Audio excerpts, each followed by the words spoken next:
Everybody, I am cracking up here. And the reason why I'm cracking up is because my wife is making fun of my look. She said something so funny.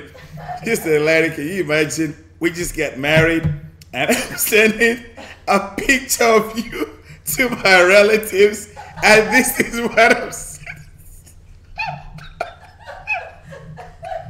And this is what you look All right, imagine all the people. Okay, guys, enough of that. That was just so funny. Hey, Anyway, how are you guys doing? Hope all is well with you. I'm telling you guys, I am so pumped up. I'm so fired up. I almost don't know where to start. As a matter of fact, I am thinking about having a seminar on this subject of imagination.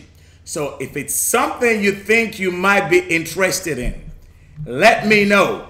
Respond to this email and let me know it's something you'll be interested in. Because as I told you guys when we started, you guys believe we've been at this about 3 weeks now? And I gotta tell you this, believe it or not, we haven't even started. Because we haven't even gotten to the official definition of imagination yet. This past week, we talked about the definition of image, which is a mental representation. Then we talked about the definition of what it means to imagine. That means to think, to assume, to fancy, to suppose. We haven't even gotten to the official dictionary definition of imagination yet. So I'm telling you guys, we got a lot of ground to cover. We haven't even talked about the connection between imagination and living and moving with definiteness of purpose, having a goal, having an aim in life. We haven't talked about the types of imagination: creative imagination, synthetic imagination, reproductive imagination. We haven't even addressed the definition of a nation, which is what I'm going to do right now. What is a nation? Well, the dictionary defines a nation as a group of people, or it says in some of the definitions call a nation a group of cities, and a city is defined as a group of people. Well, for our purposes here, a nation is a state of consciousness. Let me paint a picture for you. Suppose if I were to say the nation Bahamas. For some of you, that has a picture that comes to mind. If I were to say Hawaii, that paints another picture.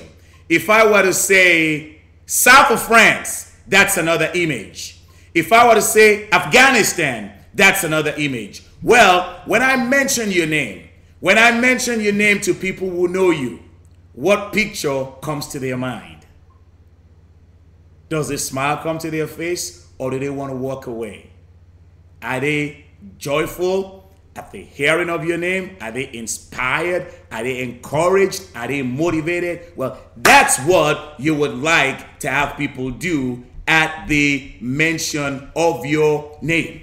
So, as we've been talking all along, there is a nation where the opposition never comes to power. So what does that mean? That simply means there is a nation, your imagination, where the opposition never comes to power. Well, if there is an opposition, it has to come from other nations. So what are these other nations that try to impose upon you, that try to infiltrate your peace? We're talking about other nations such as doubt, fear, depression, the appearances, like my wife calls it, the this is. In other words, the disease, the diseases, the discords, the disharmonies, all of these things, all of these appearances that just want to do you in. And I'm here to share this with you guys today. It doesn't matter what the nations surrounding you are trying to do. You have the key. You have the power. And it's not over until you say so. And I want to remind you again, you are that nation where the opposition never comes to power. So I'm going to wrap it up here. I'm going to pick it up the next time. Take care. God bless you.